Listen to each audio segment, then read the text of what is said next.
I watched my husband of 12 years raise his champagne glass, basking in the applause of our guests, and knew this would be our last celebration together. Not that he realised it yet. My name is Alina, and I'd spent the past month planning this promotion party down to the last detail. The crystal glasses caught the evening light perfectly, casting prismatic shadows across our open-concept living room. The catering was immaculate, the guest list carefully curated. Everything had to be perfect, not for Quentin, but for what would come after. "To my beautiful wife," Quentin announced, turning to me with that $1 million smile, "who's supported me every step of the way." I smiled back, ignoring the way his mother Sonia's lips tightened at his words. She stood near the marble fireplace I'd picked out 3 years ago, wearing an expression like she'd tasted something sour. "Darling," she cut in, stepping forward, "don't forget to thank the board members who are here tonight. They're the ones who recognised your potential." I took a slow sip of champagne, watching the dynamic play out. 12 years of watching, really. 12 years of being the quiet, supportive wife who gave up her interior design career to support his dreams, who hosted the parties, remembered the birthdays, managed the social calendar that kept him climbing the corporate ladder. "Of course, Mother." Quentin turned away from me, launching into another speech about corporate synergy and future prospects. His sister Stella sidled up to me, designer heels clicking on the hardwood floors. "Quite a spread you've put together, Alina, though I might have gone with the other catering company. You know, the one that did my husband's CEO celebration." "This one suited our budget better," I replied mildly, watching her eyes narrow at the implied financial comparison. The party flowed around us like an orchestrated dance. Quentin's brother Trevor worked the room, probably hunting for job leads. Stella's husband bragged about his latest acquisition. And I kept smiling, topping off glasses, playing the perfect hostess while catching snippets of whispered conversations. "Can't have someone so ordinary representing the family now. Executive position requires a certain image. Time for him to upgrade in all areas." Around 10, as the last board member left, Sonia made her move. She cornered me in the kitchen while I was arranging leftover hors d'oeuvres into containers. "Alina, dear, we need to talk." Her voice dripped with artificial sweetness. "Quentin, come here." My husband appeared, slightly drunk and loose-limbed. He wouldn't meet my eyes. "Now that Quentin's made executive vice president, certain changes are necessary," Sonia continued. "The family has discussed this at length. You've been adequate as a wife during his climbing years, but this position requires someone more suited to high society." I set down the container I was holding, very carefully. "I see." "Don't make this difficult," Quentin finally spoke, still looking somewhere over my left shoulder. "We've already found you a nice apartment downtown, 3 months paid rent, very generous severance package." "Severance package?" I repeated, "like I'm being fired from a marriage." "Don't be crude," Sonia snapped. "We expect you to be out by the end of the week. The house will need to be ready for redecorating." I looked around our kitchen, my kitchen, taking in the custom backsplash I'd designed, the high-end appliances I'd researched for months. Then I looked at my husband, this man I'd invested 12 years in, who was now swaying slightly and checking his phone. "When?" I asked quietly. "What?" "When did you start planning this?" Sonia answered for him. "That's irrelevant. What matters is you'll leave quietly, with dignity. Unless you'd prefer we involve lawyers." I felt a smile spread across my face, small, serene, nothing like the screaming they clearly expected. "No need for lawyers. Not yet, anyway." I untied my apron and hung it precisely on its hook. "I'll pack a bag tonight." The relief on their faces was almost comical. Quentin actually looked surprised. He'd clearly expected more of a fight. But then, he'd never really known me, had he? Not really. Not the way my grandmother had, when she'd taught me about protecting myself, about playing the long game. Well, I said, heading for the stairs, I should start packing. Alina, Quentin called after me, a hint of confusion in his voice. You're taking this better than expected.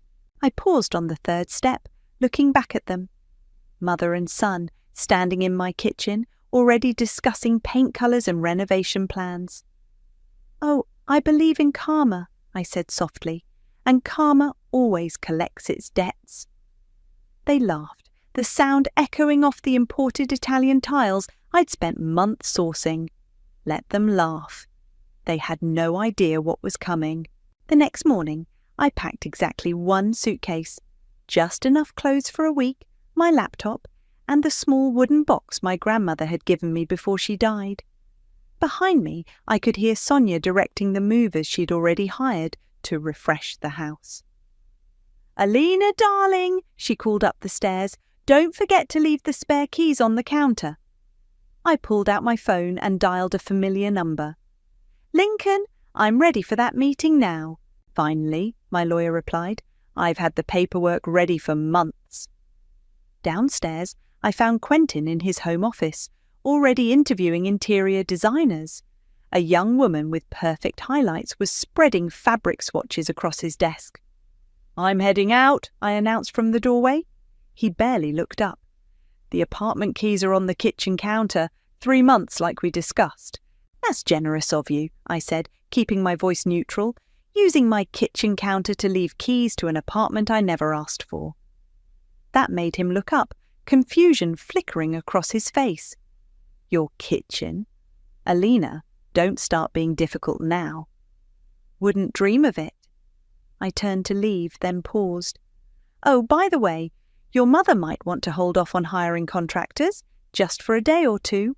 Before he could respond, I walked out, leaving my house keys on my kitchen counter.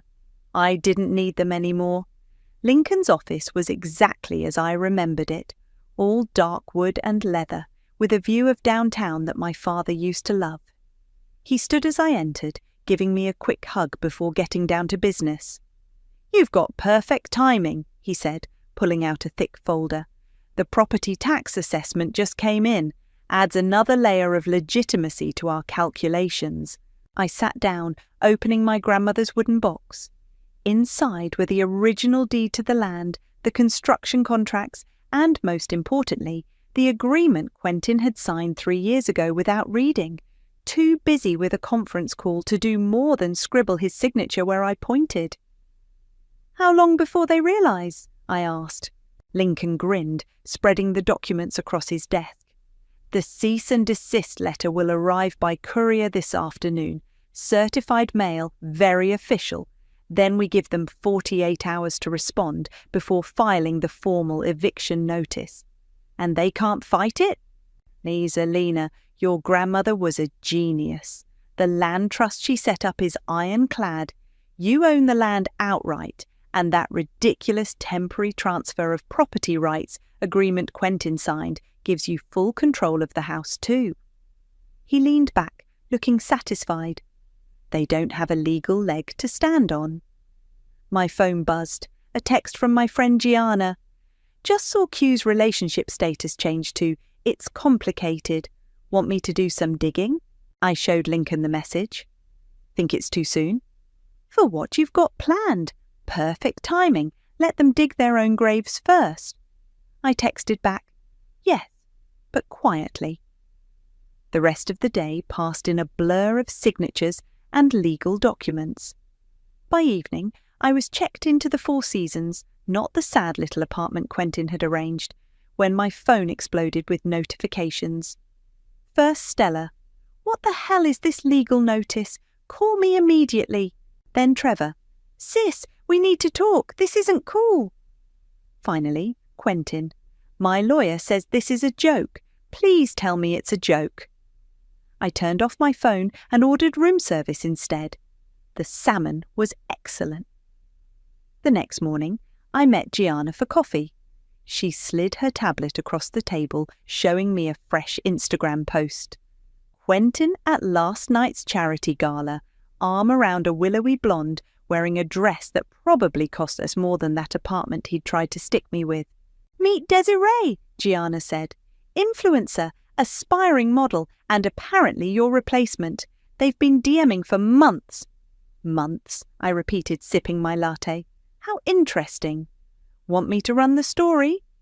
"Not yet. Let's wait for—" My phone rang. Lincoln. "They're here," he said, sounding amused. "All of them. Sonia's threatening to sue everyone in the building." I checked my watch. "Right on schedule. Put me on speaker." I heard the click, then Sonia's voice. "Absolutely ridiculous. We'll have your license for this." "Hello, Sonia," I said calmly. "I assume you've had time to review the property documents?" Silence fell. "Alina." Quentin's voice shook slightly. "What are you doing?" "Collecting what's mine. You have 48 hours to vacate my property before I file formal eviction proceedings. And yes, mother dearest, this is completely legal. You might want to ask Quentin about that document he signed 3 years ago, the one he was too busy to read." "You manipulative little—" Sonia began. "Goodbye, Sonia. Quentin, do try not to damage anything while moving out. I'll be doing a full inventory." I hung up and looked at Gianna. Now we can start working on that story. 3 years earlier, I stood in what would become our dream home, watching Quentin wave away the contractor's concerns about the foundation plans. "Just handle it," he'd said, already walking away with his phone pressed to his ear. "My wife deals with all that decorating stuff." The contractor, Mike, turned to me with raised eyebrows. "Mrs. Riley, about these modifications." "The reinforced foundation stays," I said firmly, remembering my grandmother's words about building on solid ground, both literally and figuratively. "And everything gets filed exactly as we discussed." Now, sitting in Gianna's office, I watched her scroll through old photos of the house's construction. Every detail documented, every change logged and filed with both the city and my lawyer. "This is gold," Gianna said, clicking through the images. "Look at this one. Quentin signing papers while on his phone, not even looking. And here's Sonia criticising your choices while you're literally paying for everything." "My grandmother's inheritance built that house," I said quietly, "every penny documented, every transaction traced." "Speaking of traces," Gianna turned her laptop around, "your replacement's been busy." Desiree's Instagram feed filled the screen. Photos of her and Quentin at charity events, private dinners, exclusive clubs, all dated weeks before I'd been thrown out. The latest post showed her wearing a designer dress in my living room, caption reading, "New chapter, new home, Saksha blessed." "She works fast," I noted. "Want to work faster?" Gianna's fingers hovered over her keyboard. One anonymous tip to my lifestyle column about a corporate executive's suspicious timeline. "Not yet. Let's see how they handle the eviction notice first." My phone buzzed. Lincoln sending updates. The certified letter had been delivered, and Quentin's lawyer was already trying to negotiate. "They're offering to buy the land," Lincoln's message read. "Lowball offer? Should I laugh now or wait for the meeting?" I texted back, "Let them sweat." Gianna leaned back in her chair. "Remember when you first suspected this might happen, right after his first promotion?" I did remember. It was during another party, watching Sonia parade potential dates in front of Quentin despite my presence. I'd gone home and called my grandmother that night.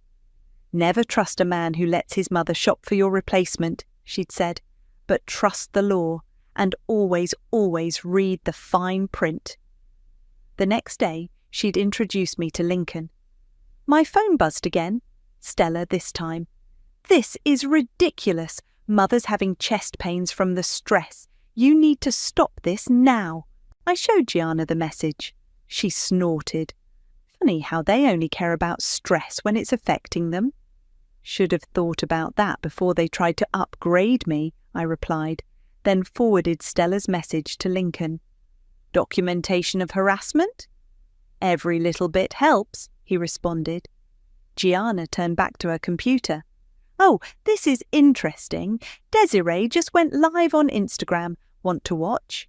We huddled around her screen as Desiree's perfectly made-up face appeared, standing in what used to be my bedroom. Just a little drama with the old house, she was saying, flipping her hair. But Quentin assures me it's nothing to worry about. We're already planning the most amazing renovations, though this awful backsplash has to go immediately. I felt my jaw tighten. I'd designed that backsplash myself, incorporating elements from my grandmother's old home. Save that video, I told Gianna, evidence of attempted property alterations without owner consent. Already downloading, she grinned. Want to see something else interesting? Check out the comments. The live stream was filling with questions. Whose house was it before? Didn't Quentin just get divorced? Wait, wasn't he married like last week? Desiree's perfect smile faltered slightly as she tried to keep up with the comments. Oh, that's all just boring legal stuff. We're focusing on the future, right, babe? Quentin appeared in the frame, looking significantly less polished than usual. Desiree, maybe we should wait on the renovation plans. But you promised. Her voice took on a whiny edge. You said once the old furniture was gone. Stream ended, Gianna announced as the screen went black. Trouble in paradise already. My phone lit up with another message from Lincoln. They're trying to file an emergency injunction. Want to tell them about the back taxes they owe on the property they've been occupying without a lease. I smiled, remembering all those documents I'd carefully filed away. Give them the full bill, every penny, including interest and penalties, especially those. I stood up, gathering my things. Time to show them exactly what they're dealing with. Where are you going? Gianna asked. To watch my house. I have a feeling they're about to do something stupid. And I wanted front row seats when they did. Gianna's article dropped at exactly 9 a.m., The Dark Side of Success, When Ambition Destroys Marriages. No names mentioned, but anyone who knew us would recognize the story. I read it from my hotel room while watching the security camera feed from my house. My phone rang almost immediately. Have you seen this? Stella's voice was shrill. This is slander. Hard to be slander when it's all true, I replied calmly, and there are no names mentioned. Everyone knows it's about Quentin. His office is getting calls. I watched the security feed as a moving truck pulled up to my house. Speaking of Quentin, why are there movers at my property without my authorization? Silence on the line. Stella, you might want to tell them to stop. That's breaking and entering now. She hung up. On screen, I watched Sonia rush out to stop the moving truck while frantically dialing her phone, probably calling their lawyer again. My own phone buzzed with a text from Lincoln. Their lawyer just called. They're claiming adverse possession. I actually laughed out loud. Tell them to check the property tax records, every payment made from my personal account. While waiting for the fallout, I scrolled through social media. Desiree had been busy, posting filtered photos of herself redesigning my house. The comments were getting increasingly hostile. Isn't this the house that other woman built? Way to move in on a married man. Gold digger alert. Desiree's response was to post a tearful story about haters and jealous people who don't understand true love. She tagged Quentin, who hadn't responded. Around noon, a massive bouquet arrived at my hotel room, no card. I called the florist. Oh yes, the clerk said cheerfully. Mr. Quentin ordered those, said to tell you he's ready to negotiate. I sent the flowers back with a note. Negotiations closed. Eviction proceeds as planned. Then I ordered 3 identical bouquets sent to their lawyer's office, each with cards reading, "Thank you for your continued cooperation in the eviction proceedings." Gianna called mid-afternoon. You're trending locally. Quentin's company's getting hammered on social media. Someone leaked that he's dating an influencer half his age while evicting his wife. I didn't leak that, I pointed out. No, but Desiree's posts did. She's not exactly subtle. Gianna paused. Oh, and your mother-in-law just tried to have me fired. Tried? My editor laughed her out of the building. Apparently, she's been calling everyone who might have influence, trying to suppress the story. It's only making more people interested. I checked my security feed again. Sonia was pacing in my driveway, gesturing wildly while on the phone. Trevor had shown up and was arguing with Quentin on the front lawn. They're turning on each other, I observed. That's what happens when you build relationships on status instead of loyalty, Gianna said. Speaking of status, Quentin's company just released a statement. She sent me the link. We are aware of the personal matters involving our executive team and are handling them internally. We remind the public that private legal disputes should remain private. My phone buzzed with another text from Lincoln. They're offering double the property value. Not for sale, I replied. Triple? The house isn't for sale at any price, but they're welcome to rent it at market value plus damages. I watched through the security camera as Lincoln's latest message was delivered. Quentin opened it right there on my front lawn. His face went pale. What did you send him? I asked Lincoln. The bill for 3 years of unpaid rent, plus penalties for unauthorized occupancy and attempted property modifications. Just over $2 million. On screen, Trevor grabbed the paper from Quentin's hands. His mouth fell open. How long do they have to pay? I asked. 48 hours, or we proceed with formal eviction and property seizure. Sonia was reading the paper now, her face turning an alarming shade of red. She started jabbing her finger at Quentin's chest. I turned up the volume on the security feed just in time to hear her scream. You signed this without reading it. What kind of idiot are you? Mother, please, Quentin tried to calm her. We can figure this out. Figure it out. She owns everything. The land, the house, even the improvements we made. How do you figure out $2 million in 2 days? Trevor threw up his hands. I told you this was a bad idea, but no, you had to push him to upgrade to someone more suitable. Well, look where that got us. My phone lit up with a text from Quentin. Can we talk? Please, just us. I watched him on screen, standing in my driveway looking lost while his family imploded around him. No, I texted back, but you can start packing. The private dining room at Leblanc was quiet enough to hear a pin drop. Quentin sat across from me, looking like he hadn't slept in days. His usually perfect suit was slightly wrinkled, and his designer watch was missing, probably pawned in a desperate attempt to raise funds. You look terrible, I observed, sipping my water. $2 million, Alina? That's insane. Market rate for the property, plus penalties, plus interest. I pulled out a folder and slid it across the table. All itemised, all legal. He flipped through the pages, his face growing paler. The structural modifications. You mean the ones Desiree announced on Instagram before getting proper permits? Yes, those added quite a bit to the total. She didn't know that it wasn't your house to renovate. Clearly. The waiter appeared. I ordered the most expensive item on the menu. Quentin just asked for coffee. Mother's furious, he said after the waiter left. She's talking about suing you for emotional distress. I actually laughed. Please encourage her. I'd love to countersue for harassment.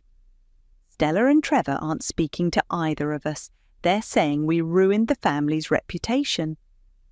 Funny how quickly family loyalty crumbles when money's involved. His phone buzzed. He glanced at it and winced. Desiree's not happy either. She thought that she was getting a ready-made luxury lifestyle. I finished for him. Instead, she got a man who can't even afford his coffee right now. I can still pay for coffee, he snapped, then deflated. But the company, they're putting me on administrative leave. Something about public relations concerns. Karma's interesting that way. He leaned forward, desperate now. Look, I know I handled this badly. Badly? I cut him off. You let your mother orchestrate throwing me out of my own house so you could move in your Instagram model girlfriend. Badly doesn't begin to cover it. I'll make it right. Just tell me what you want. Name your price. My lunch arrived. Wagyu beef that cost more than Quentin probably had in his account right now. I cut into it slowly, savouring the moment. What I want, I said carefully, is for you to understand exactly what you threw away. Not just me, but everything I built while you were too busy climbing the corporate ladder to notice. The house is just a symbol. Every detail in that house, every fixture, every design choice, I made it while you were ignoring me. I built our life while you planned to replace me. His phone buzzed again. This time I caught Desiree's name on the screen before he turned it face down. She's moving out, he admitted. Says she can't handle the drama. No trust fund baby wants a boyfriend who can't afford her lifestyle, I agreed, especially one who's about to be evicted. About that, he pulled out a wrinkled document. Mother found an investor. We can pay the $2 million, but we need more time. I held up my hand. The deadline stands, 48 hours, or we proceed with eviction. Be reasonable. I'm being reasonable. I could have had you arrested for attempting unauthorized renovations. Instead, I'm giving you time to leave gracefully. His face hardened. You planned this, all of it. The land trust, the contracts, everything. Oh, Quentin, I just protected myself while you were busy protecting your ego. I dabbed my lips with the napkin. Your mother taught me that, actually. All those years of watching her manipulate everyone around her, I learned a lot. So this is revenge? This is consequences. You chose status over loyalty. Now you get to experience life without either. His phone buzzed a third time. He checked it and went pale. Problem? Desiree, she just posted about finding evidence of your premeditated financial trap in the house. She's threatening to expose you. I smiled and pulled out my own phone, showing him the cease and desist letter Lincoln had already prepared. You mean the evidence she obtained by breaking and entering? The evidence she just admitted to stealing on social media? Quentin put his head in his hands. When did you become so calculated, strategic, or just unwilling to be discarded? I stood up, dropping my napkin on the table. Check's on you. Consider it the first installment of what you owe me. Alina, please. 48 hours, Quentin. And tell Desiree that if she posts one more thing about me or my house, she'll be hearing from my lawyers next. I walked out, leaving him with the bill he couldn't afford and the realization that he'd underestimated me for the last time. The moving trucks arrived exactly 48 hours later. I sat in my parked car across the street, watching the chaos unfold through my windshield. Sonia was directing the movers like a general commanding troops, while Stella supervised the packing of what she claimed were family heirlooms. My phone buzzed with a text from Lincoln. Want me to verify they're not taking anything that belongs to the house? Already handled, I replied, watching my hired inventory specialist photograph every item being removed. Where's Quentin? Still trying to get an emergency court hearing. Judge denied it 10 minutes ago. A sleek red convertible screeched to a halt in front of the house. Desiree jumped out, designer sunglasses barely hiding her tear-streaked makeup. You can't just leave, she screamed at the house. We had plans. What about my influencer house tour series? Quentin emerged from the garage carrying a box of his belongings. Not now, Desiree. Not now? I turned down a sponsored trip to Bali for this. My followers were counting on seeing the renovation. I rolled down my window slightly to hear better. There is no renovation, Quentin snapped. There's no house. There's no money. It's over. Over? Desiree's voice hit a pitch that probably disturbed local dogs. What do you mean over? He means, Sonia cut in, that thanks to his ex-wife's manipulative scheme, we're all being evicted, and he's being suspended from work. Happy now, Desiree? Is this enough drama for your precious followers?" Desiree ripped off her sunglasses. "Suspended? But what about the country club membership you promised? The summer house in the Hamptons?" I couldn't help but laugh. The sound carried just far enough to make them all turn toward my car.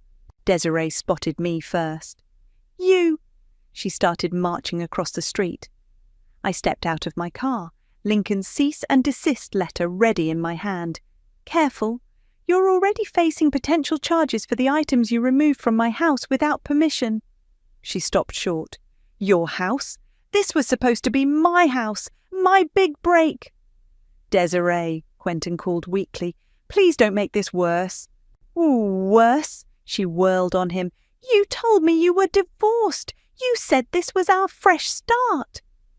"Actually," I interjected, "we're not divorced yet. He never filed the papers." I smiled at Quentin.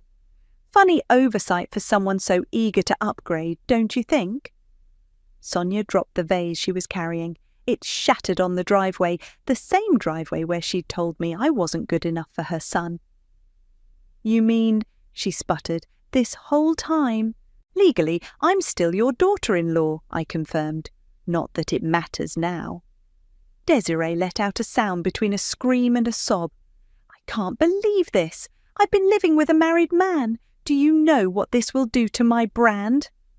She stormed back to her car, phone already in hand, presumably to damage control her social media. The convertible peeled away, leaving black marks on the street. "Well," Trevor emerged from the house carrying his own box, "that's the last of my stuff. Good luck with whatever this is." "Where are you going?" Sonia demanded. "Away from this mess. I've got a job interview in Seattle next week." He looked at me. "Nice play, Alina. Guess we should have read those contracts after all." Stella appeared next, her perfect makeup finally showing cracks. "Mother, the movers need your credit card for the additional hours." "What? But Quentin was supposed to—" "I can't," Quentin interrupted. "All my accounts are frozen pending the company investigation." I checked my watch. "You have 30 minutes before I call the police to remove any remaining trespassers." "You were always smarter than me, weren't you?" Quentin said quietly. "No," I replied. "I was just never as selfish as you." One by one, they loaded into their separate cars. Sonia was still muttering about lawyers. Stella was on the phone with her husband, probably begging for money. Trevor had already disappeared. Finally, only Quentin remained, standing in the driveway looking lost. "The divorce papers will be delivered tomorrow," I told him. "Don't worry, I'm not asking for alimony. The house is enough." "I really loved you once," he said. "No, you loved what I could do for you. There's a difference." He nodded slowly, picked up his last box and walked to his car. In the end, that's all it took. One box to pack away 12 years of marriage. I waited until they were all gone, before walking up to my front door. The key slid into the lock smoothly, like coming home after a long trip.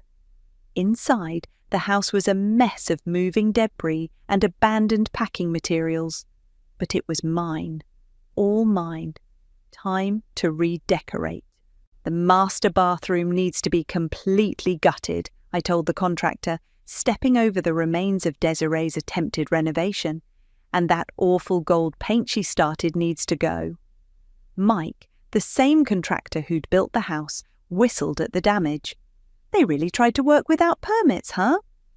"They really did." I handed him a folder of designs. "Think we can fix it in 3 weeks?" "For you? Absolutely. Though I got to ask, what's the rush?" I smiled. "It's going on the rental market. High-end, short-term luxury stays." My phone buzzed, Gianna calling. "Turn on Channel 8 News right now." I pulled up the stream on my phone, Mike peering over my shoulder. The headline scrolled across the bottom. "Local executive faces investigation over property dispute." The reporter stood outside Quentin's company headquarters. Sources say the suspension comes after allegations of unauthorized use of company resources to facilitate personal real estate transactions. This follows viral social media posts by his girlfriend, influencer Desiree Stevens, alleging fraudulent property claims. "Oh dear," I said, not feeling sorry at all. "Seems Desiree's revenge posts backfired." "That's not all," Gianna sounded gleeful. "Guess who's suing each other?" "Who?" "Trevor filed a lawsuit against Stella, claiming she stole family heirlooms during the move. Stella countersued, saying Trevor took their grandmother's jewellery. And they're both suing Sonia for apparently promising each of them the same vacation property in Florida." Mike shook his head. "Rich folks sure know how to implode." "The best part," Gianna continued, "Sonia doesn't even own that Florida property. It belongs to their aunt, who's now suing all of them for harassment." My phone beeped with another call. "Lincoln?" "Hold on," I told Gianna, switching lines. "What's up?" "You'll never guess who just tried to claim ownership of your house through a shell company." "Sonia?" "Close. Quentin. Apparently, he took out loans using company collateral, claiming he owned the property. That's what triggered the investigation." I sat down on the stairs, laughing. "He really never learned to read contracts, did he?" "No. Oh, and remember that investor they found? Turns out it was Trevor, promising money he didn't have. The bank's now investigating all of them for attempted fraud." Mike was still examining the bathroom disaster. "Want to hear something funny? That gold paint they used? It's not even real gold leaf. It's cheap spray paint that's probably toxic." "Perfect metaphor," I mused. "All flash, no substance." My phone buzzed again. An email from a women's investment group. They wanted me to speak at their next conference about property rights and financial independence. "Lincoln," I said, "remember how my grandmother always said, 'Knowledge is power'?" "Hard to forget. She made me promise to teach you everything I knew about property law. Think it's time to pass that knowledge on?" "Speaking circuit could be interesting, especially with how viral your story's gone." I looked around what used to be my marital home, seeing it with new eyes. "Schedule the speaking engagement, but first, let's make this place truly mine." Over the next few weeks, I watched my house transform. The gaudy additions were stripped away, replaced with clean lines and quality materials. Every change felt like erasing another memory of betrayal. Gianna kept me updated on the fallout. Desiree's influencer career imploded after her followers discovered she'd been living in a married man's house. Quentin's company fired him after the loan scandal broke. Sonia had to sell her own house to cover legal fees from all the lawsuits. "Karma's really going all out," Gianna said over coffee one morning. "Did you hear about Stella?" "What now?" "Her husband's divorcing her. Apparently, all this drama made him realise she's just like her mother." I stirred my coffee thoughtfully. You know what the crazy part is? None of this would have happened if they'd just treated me with basic respect. Speaking of respect, she slid a magazine across the table. "Your story's inspired quite a movement. Women are checking their property rights, updating contracts." The article's headline read, "The House She Built, How One Woman's Story Sparked a Financial Independence Revolution." My phone lit up with a text from Lincoln. "Final paperwork filed. The house is now officially registered to your new company. Want to hear the best part?" "What's that?" "Your first booking? It's for a women's empowerment retreat. They specifically chose your house because of its story." I looked at the magazine, then at my phone, thinking of my grandmother's wooden box of documents that started it all. "Book them," I replied, "and send them a welcome basket. Something that says, 'Build your own foundation.' After all, every woman should know how to protect what's hers." The autumn breeze carried the sound of laughter through my open windows as I finished arranging fresh flowers in the foyer. My first retreat group would arrive in an hour, and everything had to be perfect. My phone buzzed. A text from Gianna. Turn on the local news now. I clicked on the TV just in time to see Sonia being escorted from her country club, her membership card cut in half. The caption read, "Local socialite banned after payment dispute." Guess she couldn't afford the dues anymore, I murmured, straightening a throw pillow. The doorbell rang. Lincoln stood there, holding a thick envelope and grinning. Special delivery. More legal documents? I stepped aside to let him in. Better, remember that shell company Quentin tried to use to claim ownership of the house? He pulled out several papers. It just got seized by the bank, and guess who they're selling the assets to? I raised an eyebrow. You, at pennies on the dollar. Apparently your story impressed some people in their executive board. Karma really does have a sense of humour, I said, just as my phone rang. Unknown number. Alina? Stella's voice was barely recognisable. I need your help. I put the phone on speaker. That's unexpected. My husband, he's doing to me what we did to you. His mother wants me out, says I'm not good enough anymore. She choked back a sob. You were right, about everything. And? Would you teach me how to protect myself? I shared a look with Lincoln. Come to my first retreat. Learn with everyone else. I can't afford. Consider it Karma's payment plan, I interrupted. But Stella, this time, pay attention to the fine print. After she hung up, Lincoln handed me one last document. Speaking of Karma, Desiree's being sued by her sponsors for breach of contract. Apparently, living with a married man violated their morality clauses. The doorbell rang again. This time it was Mike the contractor carrying a small package. Found this behind the wall when we were fixing the bathroom, he said. Thought you should have it. Inside was my grandmother's old journal, which I'd thought lost during the move-in years ago. A bookmark stuck out from the middle, a handwritten note in her elegant script. Dear Alina, if you're reading this, you've finally taken back what's yours. I always knew you would. Power isn't about control, it's about preparation. Love, Grandma. Lincoln picked up his briefcase.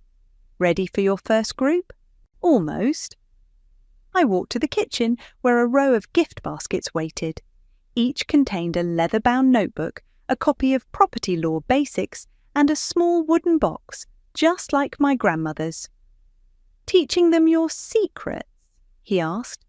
Teaching them their power, I corrected. A final text buzzed through. Quentin, I heard you're helping Stella. After everything we did. I typed back. It's not about revenge anymore. It's about breaking the cycle. Then I blocked his number. Cars started pulling up outside, women arriving for the retreat. Through the window, I watched them step out, looking up at my house with hope and determination in their eyes. Miss your grandmother? Lincoln asked softly. Every day? I picked up her journal. But I think she'd be proud, not of the revenge, but of what you built from it, he finished. The doorbell chimed one last time. This time it was Gianna carrying a stack of folders. Registration forms? I asked. Better? Letters? From women who read your story? They're asking for more retreats, more workshops. She spread them across the kitchen island. You started something bigger than revenge, Alina. You started a revolution. I picked up one letter, reading the desperate words of another woman facing what I'd faced. Then another, and another. You know what the best revenge is? I said, gathering the welcome baskets. Teaching others how to avoid needing it in the first place. The front door opened as the first guests entered, their voices filling my house with new energy, new purpose. Stella slipped in last, looking smaller without her designer clothes and attitude. I handed her a basket. Welcome to your foundation. She looked confused. I thought this was about property law. It is. I opened my grandmother's journal to the first page. But first, we build ourselves, then we build our houses, then we build our futures. the room filled with women ready to learn, to grow, to protect themselves. My house, once a symbol of betrayal, transformed into a beacon of empowerment. I touched the journal's worn cover one last time before addressing the group. Ladies, welcome to the house she built. Let's begin.